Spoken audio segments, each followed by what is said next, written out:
અત્યારના જમાનામાં સાહેબ પૈસો કોને નથી વાલો.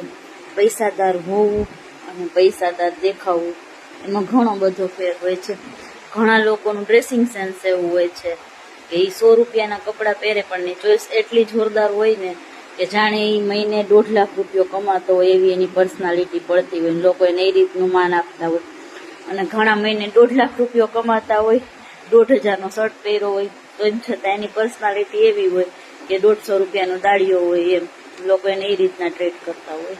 એટલે તમારે હંમેશા તમારી કપડાની ચોઈસ ઉપર પહેલા તમારે ફોકસ કરવું. જો તમારે મસ્ત સક્સેસફુલ ઇન્સાન દેખાવું હોય કે આગળ વધવું હોય કે સમાજમાં માન સન્માન જોતું હોય તો પહેલા તમારી પર્સનાલિટી સુધારવી પડે.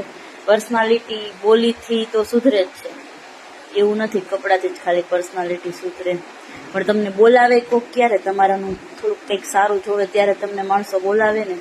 તમારો લુક જોવે પહેલા, પછી તમારી યાર બોલવાની ટ્રાય કરે, પછી તમને ઓળખે. એટલે બધાથી પહેલા પૈસાદાર દેખાવા માટે તમારા કપડાની સેન્સ સુધારવી જરૂરી છે. રાધે રાધે.